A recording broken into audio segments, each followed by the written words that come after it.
Buenas tardes, profesor y compañeros.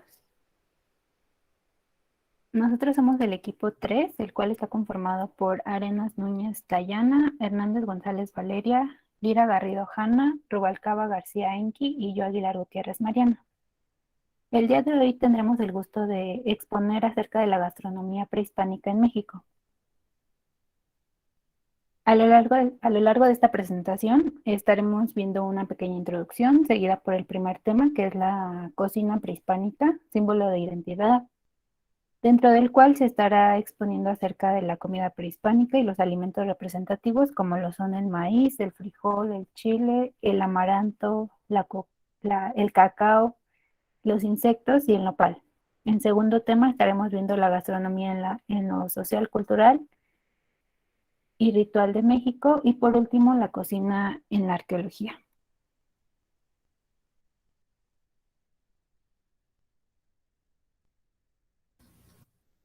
Y bien, como nuestra introducción, pues tenemos que, como bien dice el dicho, somos lo que comemos, y en ocasiones no alcanzamos a vislumbrar la riqueza que nos habita y germina en nuestro cuerpo, a partir de todos los alimentos que han poblado nuestra tierra desde tiempo inmemorial. La boca se inunda de un placer peculiar al imaginar un mole poblano, o un mole de Oaxaca, un pozole de Guerrero o una simple quesadilla. Pero ¿de dónde vienen todos estos sabores? ¿Qué será de su sabor si lo averiguamos? A lo largo de esta presentación penetraremos en su historia y sus secretos. La comida es el espejo donde nos vemos reflejado nuestro paisaje, nuestra fauna, nuestra historia y hasta nosotros mismos en ella. No hay más que caminar por los pasillos de los mercados de los tianguis para ejercer los cinco sentidos: el ritmo cromático de las colinas frutales, el sonido que emana el aroma de las hierbas infinitas, así como los pescados, gallina o la sangre intensa de las carnes que se palpan en el aire. Complementando un poco la introducción pasada, pues tenemos que la comida prehispánica, pues es la raíz de todo lo que ahora comemos, una vasta riqueza de ingredientes y preparaciones que felizmente hemos heredado hasta nuestros años. Nuestros antepasados aprovecharon sabiamente lo que toda la naturaleza les proporcionaba y los transformaron en platillos de peculiares sabores. Descubrieron además los poderes curativos de los alimentos, así como cuáles evitar y cuáles comer para prevenir y curar enfermedades. La que sigue, por favor. Empezaremos con los alimentos representativos, comenzando con nada más y nada menos que el maíz, el alimento venerado por los náhuatls, vinculado a Quetzalcóatl. Por su parte, los mayas cuentan que de ahí venimos y que es, además, la gracia de Dios, el sustento esencial de los pueblos del México prehispánico y también del actual. Tanto es el peso del maíz que es impensable ya tener una mesa sin al menos un producto de tlaoli. La que siga, por favor. Hay aproximadamente más de 40 o 50 tipos de maíz alrededor de la región, pero por cuestiones de tiempo pues no los vamos a mencionar ni explicar todos, pero sí vamos a hablar, o bueno, les voy a indicar al menos las 22 razas del maíz de mexicano, que es el que nos concierne. Empezamos con el olotillo, tabloncillo, harinoso de ocho, reventador, chapalote, de maíz dulce, serrano jalisciense, el llamado jala, olotón, palomero toluqueño, naltel, arrocillo, crónico, chalqueño, cacahuí simple, zapalote chico, zapalote grande, el maíz bolita, mixteco, el conejo, chatino, maizón y el maíz ancho. Ahora, con las plantas y los usos del maíz, tenemos que, evidentemente, también tiene una infinidad de usos que igualmente por el tiempo no vamos a mencionar todos, pero sí tal vez los más usados o los menos conocidos, empezando con la espiga, que es para elaboración de tamales, las hojas verdes, que son envolturas, sirven para envolturas de alimentos, especialmente las corundas, originarias de Michoacán, la clásica mazorca o el clásico elote, que es utilizado como alimentación, además de que sus granos son usados para uso ceremonial y adivinación. Las hojas tiernas de elote, que de igual manera sirve para cubrir alimentos y en especial para hacer tamales de elote. Las llamadas tomoxtles, que son igualmente hojas de mazorca pero secas, sirven básicamente para hacer artesanías.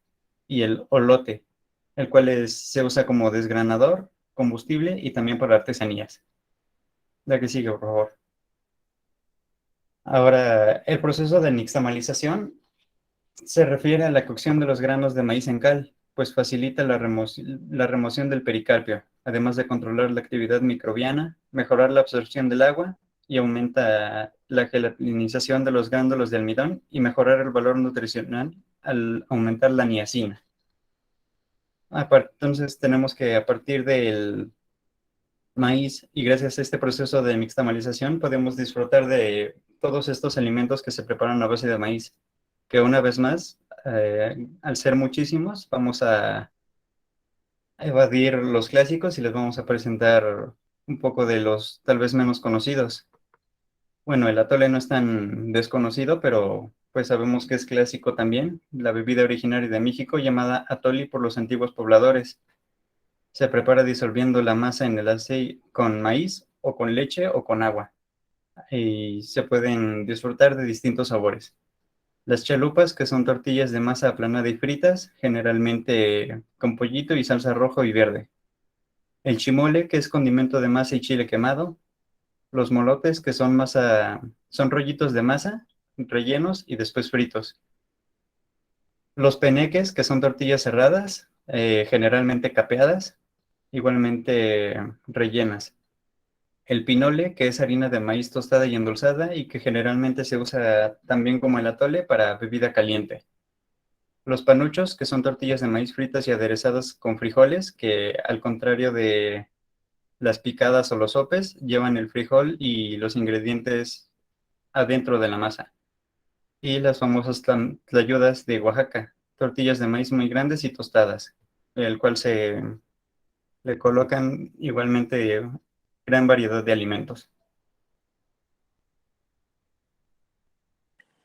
Bueno, ahora les voy a hablar acerca del frijol, chile y amaranto. El frijol es una semilla comestible originaria de América que tiene vestigios de su cultivo desde hace más de 5.000 años.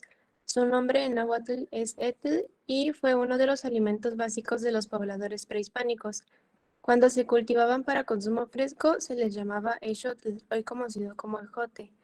Cerca del 50% de la producción nacional del frijol se localiza en tres estados: Durango, Sinaloa y Zacatecas. La siguiente, por favor. Preparación. Los frijoles se ponen a cocinar en una olla de barro con agua sin sal para que ablanden. Se agrega al gusto cebolla y epazote. Una vez cocidos, se pueden guisar de diferentes maneras. Por ejemplo, frijoles de la olla o frijoles refritos. En todo el territorio mexicano se elaboran diversas formas de prepararlo, como por ejemplo en el estado de Chiapas se elabora dulce de frijol. Siguiente, por favor. Existen más de 70 variedades diferentes de frijol, las cuales reciben su nombre en función de su coloración o del lugar en donde se producen. Se dividen en 7 grupos. Grupo 1 bayos, grupo 2 pintos, grupo 3 amarillos, grupo 4 negros, grupo 5 moteados, grupo 6 moros y grupo 7 blancos. Siguiente, por favor. Chile. Desde la época prehispánica, el chile chili o chili era ampliamente utilizado en Mesoamérica y hoy en día es uno de los ingredientes fundamentales y característicos de la cocina mexicana. Se cultiva en tierras templadas y calientes. Siguiente, por favor. Usos del chile en la época prehispánica. Desde el punto de vista comercial, era parte central de los productos que se distribuían en los mercados prehispánicos, además de ser uno de los tributos que los aztecas impusieron a los pueblos conquistados. En su uso medicinal, se empleaba como estimulante natural, despertaba el apetito, curaba la gripa y ayudaba a desechar toxinas, además de curar ciertos dolores. Siguiente, por favor. Variedades de chile. Existen dos tipos que son los chiles frescos y chiles secos. En los chiles frescos encontramos chilacas de agua, de árbol, güero, habanero, jalapeño chico, jalapeño cuaresmeño, marisol, piquín poblano y trompo. Y en los chiles secos está el ancho, cascabel, eh, chilhuacle, chipotle, guajillo, morita, mulato, pasilla y rojo. Usos culinarios del chile. En la cocina del México prehispánico se preparaba el chile de varias formas. Una de las más frecuentes era combinarlo con tomates y preparar salsas de muy diversos colores, olores y texturas. También elaboraban chilmolli, salsas de chile ahumado, picante, seco o suave, de chile verde, amarillo, colorado y negro, o el clemole, guisado de lumbre, es decir, hecho al fuego, que era un caldillo de tomate y chile. Otra forma de preparar el chile era en bebidas como el chile atole u otra hecha con chocolate fino y agua de chile llamada chica, chicacalhuati. Siguiente, por favor. El amaranto con miel en barritas hoy es probablemente la golosina más popular en esta tierra. Fue alimento emparentado con los dioses y con los guerreros, temido y prohibido por los conquistadores.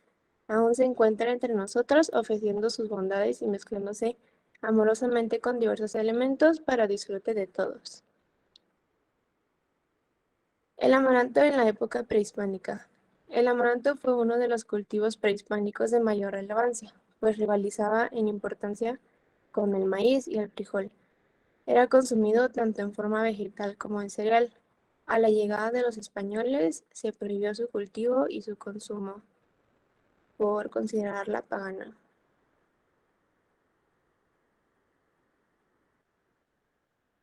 Siguiente, por favor. El amaranto y los rituales. Se utilizaba en la elaboración de alimentos como atole, tamales, pinole y tortillas, y sus hojas se consumían como verdura. Con los granos del amaranto se preparaba una harina que se mezclaba con miel de maguey para formar una masa llamada tzoali.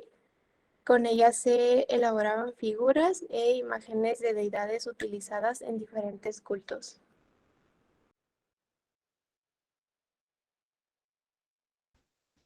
Ahora vamos a hablar del cacao, y es que de igual manera es uno de los productos más representativos y queridos por nuestros antepasados.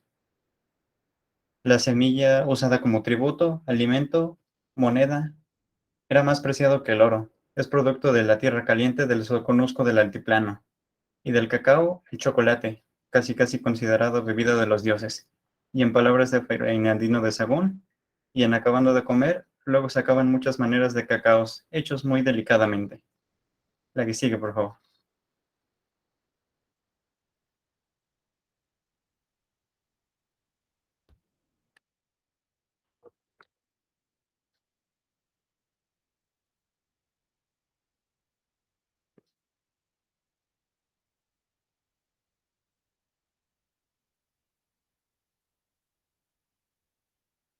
Una anterior, perdón. Hablando un poco de su historia y de la importancia que tenía el cacao, pues tenemos que originalmente el nombre científico que recibía el árbol cacao o cacaotero tenía el nombre de Teobroma cacao, que significa alimento de los dioses en griego. Los mayas lo conocían como cacao y los aztecas como cacautl. Fue descubierta y cultivada en el sureste de Mesoamérica por los olmecas y jugó un papel muy importante para los mayas, que igualmente como en el caso del maíz, el desarrollo de su cultivo funcionó de manera paralela a la sociedad civil y a las diversas formas de organización del Estado. Debido al gran aprecio que tenían los aztecas por el cacao, lo utilizaban como moneda durante mucho tiempo y fue intercambiado por plumas finas, jade o cualquier producto valioso, aún durante la época de la colonización española. Sin embargo, con el paso de los años, este uso se fue disminuyendo. También en medicina, los curanderos la prescribían para disminuir los dolores abdominales, para la buena indigestión y en caso de envenenamiento.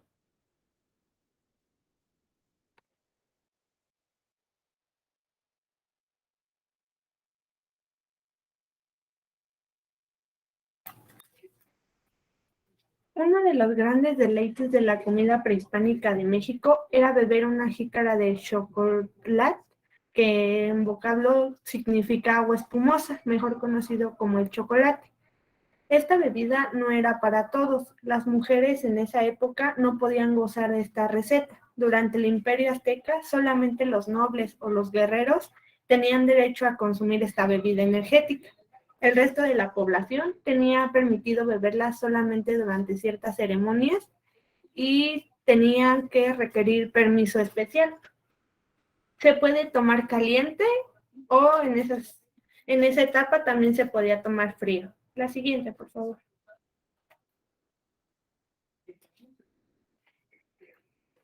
Los insectos, bueno, es una costumbre que viene de tiempos ancestrales, desendeñada por los conquistadores y vista con recelo por muchos. Pues es otro tipo de textura, otro sabor inédito, pues los insectos con sus múltiples propiedades alimenticias, pues aún sorprenden y ganan terreno en los pasillos de los mercados, en los tianguis y en los restaurantes, normalmente en Oaxaca, Veracruz o en el Estado de México. Entre los insectos que los naturales de Mesoamérica consumían se encontraba los huevecillos de una mosca, los escamoles, la hueva de hormiga, las chinches acústicas, de las que se comen también sus huevecillos y se dice que saben a caviar, y la chinche sacmue, que se servía como condimento. La siguiente, por favor.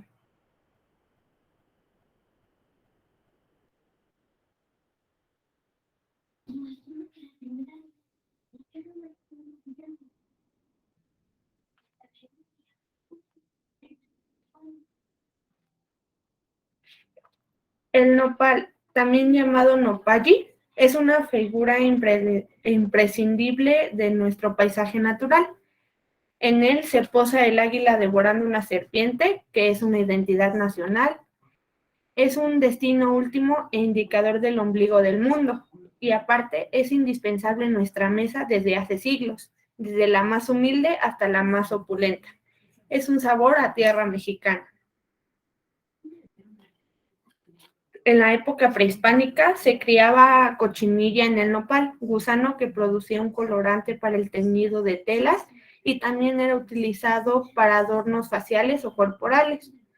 Y actualmente el nopal tiene también diversos usos medicinales y fue un alimento muy importante durante esta época y está presente en el símbolo. La siguiente, por favor. La gastronomía en lo social, cultural y ritual en México.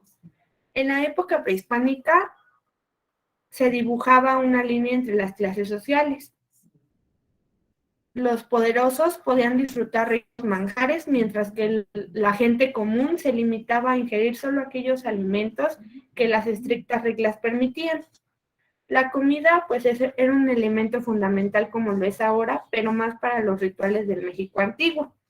Se determinaban por las costumbres locales en cada día, cada festividad, cada celebración, y pues siempre en estas fechas había un alimento característico. La siguiente. De México para el mundo. Bueno, México ha lanzado al aire semillas de maíz, de cacao, de chile, de vainilla. Han abierto sus manos y ofrecen el aguacate, la calabaza y el jitomate. Combinan variedad de carne y comparten muchísimas cosas, como nuestros antepasados nos dejaron todo lo que comemos hoy en día. Alimentos nativos de nuestro territorio, que ahora llamamos México, han ennoblecido la cocina de tantos otros países que a veces ni siquiera nosotros sabemos. Pues nuestros sabores y aromas nacen y se extienden y transforman mesas más lejanas. La siguiente, por favor. Alimentos que México aportó al mundo, bueno, pues está el maíz, el achiote, el aguacate, el amaranto, el armadillo, el cacao, la calabaza, el chapulín, el chayote, la chía, el chilacayote, el chile, el epazote, el chocolate, el frijol, la guayaba, el jitomate, la vainilla, la papaya, el nopal, el mamey y muchísimos más. Bueno, ahora hablaremos sobre el mestizaje culinario, que se inicia con la caída de la Ciudad de México a manos de los españoles y va desarrollándose después a lo largo de 3 siglos, a la par que avanzan las fuerzas militares y religiosas de los conquistadores hacia el sur, el occidente y el norte de esta metrópoli. La exquisita cocina prehispánica se modifica y así como algunos elementos nativos desaparecen y se olvidan, pero otros permanecen en el secreto de los fogones indígenas. Siguiente, por favor. Bueno, ahora veremos las comidas de fiesta, que como las fiestas de los muertos, la cosecha, la celebración de los dioses, para cada festividad existe un alimento. Preparados con sumo cuidado, con devoción para complacer al dios o proporcionar las lluvias, para alimentar a los difuntos o festejar a la vegetación, así como ahora para el santito o para la iglesia, también podría ser para el casamiento o el bautizo, e incluso halagar al homenajeado, pero también compartir con los invitados. Siguiente, por favor. Y algunos ejemplos de fiestas y comidas mesoamericanas serían, bueno, que su nombre en azteca es Toxcatl, en maya sería Paz y se celebra en el mes de mayo. Y la fiesta sería para la petición de las lluvias, que la comida serían imágenes de dioses con pasta de maíz tostado y que serían las palomitas. El siguiente sería el Paxtontli, que se celebra en el mes de octubre, y la fiesta es a Huitzilopochtli, que es la fiesta maya de la miel, que en comida se realizan las figuras de miel y el pinole. La siguiente es la Panquetzaltli, que se celebra en el mes de diciembre y es la bendición a los árboles frutales. La siguiente es la Atemostli, que se celebra del mes de diciembre a enero y la fiesta es para la llegada de los tlaloques y se realiza la comida de tamales de chilacayote y el pulque. Siguiente, por favor. Bueno, los dulces son particularmente fue particularmente en los conventos donde los dulces mexicanos se crearon, como fue el caso de la Nueva Galicia, el convento de monjas concepcionistas de Santa María de Gracia, fundado en Guadalajara en 1586, poseedoras de la tradición culinaria europea, donde salieron los dulces y postres para halagar los paladares mundanos. Y México es uno de los lugares que cuenta con una amplia variedad de productos autóctonos y otros foráneos que se han acoplado al clima de las diferentes regiones que abarca este territorio. Y hoy existen personas trabajando sobre las calles que ofrecen alegrías, obleas de trigo, pepitorias, y en los mercados los ojos se regocijan con la fruta cristalina, los higos, el acitrón o la calabaza, las trompadas, los muéganos, los nopales en dulce, entre otros. Siguiente, por favor.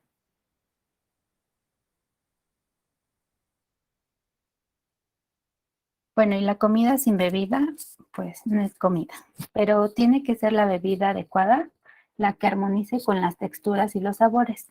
En ellas heredamos la ambrosía de la fruta, del maíz, el agave y el maguey. En cada región existe una distinta bebida, la que proviene de sus cultivos y costumbres. Siguiente, por favor. Y algunos ejemplos de las bebidas de origen indígena son la bacanora, que es originaria de Sonora y es aguardiente de maguey. La siguiente es la charanda, originaria de Michoacán y que es una versión local de mezcal. Después tenemos a la chanuco, que es originario, bueno, de diversos lugares, que son frutos fermentados con piloncillo. Después está el chilocle, que es originario de Puebla y Tlaxcala, que es pulque fermentado con chile, sal, ajo y cebolla. Y por último tenemos el mejengue, que es originario de Querétaro y es una bebida de pulque, plátano, maíz y piloncillo. Siguiente, por favor. Bueno, el pulque es una bebida sagrada en tiempos mesoamericanos. Es el néctar del maguey.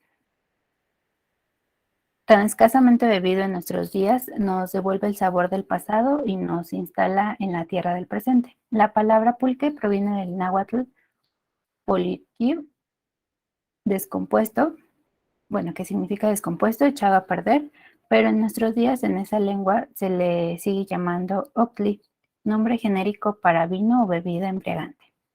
A menudo se le denomina neutle o neutli, derivados del náhuatl miel. El consumo de esta bebida formó parte de rituales y ceremonias muy extendidas en nuestros antiguos pueblos vinculados con otros órdenes sagrados como el juego de pelota y las ceremonias de curación. Bueno, ahora yo les voy a hablar acerca de la cocina en la arqueología, de los utensilios específicamente. Parte de la herencia que nos dejaron las culturas prehispánicas son las herramientas de barro y piedra que utilizaban para cocinar. Por ejemplo, los instrumentos de molienda, como el metate y mano. La mano es el rollito que está encima del metate. Y el metate es uno de los utensilios prehispánicos más populares, ya que es una especie de plancha que funge como base y está hecha de piedra volcánica. Aquí molen el maíz que se va a nixtamalizar, aunque también se puede triturar la pasta de chocolate o el mole. Esta herramienta la utilizaron diversas culturas de Mesoamérica, al igual que el molcajete. El molcajete se utiliza para la preparación de salsas, para moler especias y triturar cacao y maíz. Seguimos con las cerámicas para cocer alimentos, que son las ollas y las cazuelas. Igual son hechas de barro, son utensilios prehispánicos que se utilizan para guisos o caldos. Y hay que recordar que estas se deben curar. Se curan untando ajo y después hirviendo agua dentro de ellas. Esto para evitar que sus poros se expandan y prevenir que se rompan con facilidad. Seguimos con las vasijas para servir alimentos, igual, hechas de barro. Estas parecen platos, y tenemos platos hondos también, son parecidos a los que ahora conocemos como bowls. Tenemos también esas, que es una jarra, una tetera, igual hechos de barro. Y tenemos también un cucharón. Estas son vasijas para servir alimentos calientes. Y por último están las vasijas para transportar y beber, que es un vaso hecho de barro y piedra, y un cántaro, que es como una jarra. Después están los molcajetes para preparar las salsas. Estos eran un poco parecidos al molcajete que enseñé al principio, pero este es como un recipiente para verter la salsa. Y los dioses de los alimentos que ellos tenían eran Cinteotl, dios del maíz, Silonén, diosa de la mazorca tierna, y Tlamatecutli, diosa de la mazorca vieja, Tlatlacacinteotl, dios del maíz rojo o colorado, Iztacenteotl, diosa del maíz blanco, Cosaucacinteotl, dios del maíz amarillo, Yayaucacinteotl, dios del maíz prieto, Chicomecoatl era la diosa de la cosecha y de la subsistencia, Pitaucosobi, dios zapoteca del maíz, Mayahuel, dios del pulque, Señora 7 Pedernal y 5 Pedernal, diosas mixtecas del maíz, y por último, Yuncax, dios maya del maíz. Ahora seguimos con los mercados, mejor conocidos como tianguis. Y bueno, tianguis viene del náhuatl tianquistli, era el nombre de los habitantes, que los habitantes de los pueblos mesoamericanos de México daban a los mercados. Se llevaba a cabo en plazas de ciudades importantes como Huexoncinco, Texcoco, Tlaxcala, Xochimilco y Tenochtitlan, con su afamado tianguis de Tlatelolco. Y bueno, según las crónicas, en este último se reunían aproximadamente 50,000 personas para comprar o vender cosas.